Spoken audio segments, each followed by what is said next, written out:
Amarnath by Sister Nivedita. It was in the course of an open-air meal in the Mughal gardens at Achabal that the Swami suddenly announced that he would go to Amarnath with the pilgrims and take his daughter with him. Within our little party, there was too much feeling of delighted congratulation for any obstacle to be put in the way of the fortunate member, and aided thus as well as by the state officer in charge of the journey. Preparations went forward for this unique experience.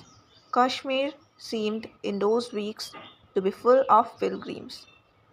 We left Achabal and returned to our boats at Islamabad for final arrangements, and everywhere we saw the march of gathering hosts. It was all very quiet and orderly and picturesque. 2 or 3 thousand people would encamp in a field and leave it before dawn, with no trace of their occupation save the ashes of their cooking fires.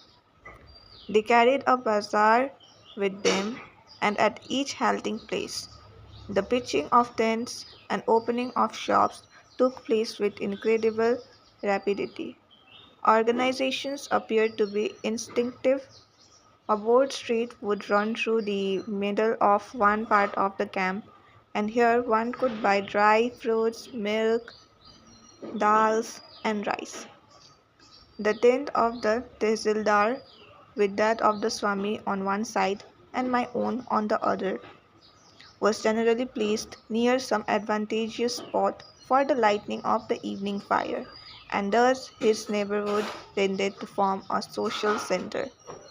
There were hundreds of monks of all the orders with their Jerua tents, some no longer larger than a good-sized umbrella, and amongst these the Swami's influence appeared to be magnetic. The more learned of them swarmed about him at every halting place, filling his tent and remaining absorbed in conversation throughout the hours of daylight. The dog on their side, he told us afterwards, had been all of Siva, and they had remonstrated with him seriously when he had insisted occasionally on drawing their attention to the world about them. Even foreigners, they urged, were men. Why make such distinction between Swadesh and Videsh? Nor could many of them understand the warmth of his love and sympathy for Mohammedanism. The same other-world lines that made Swadesh and Videsh indistinguishable also prevented these simple souls from formally conceiving of a unity in which Hindu and Mohammedan were about rival elements.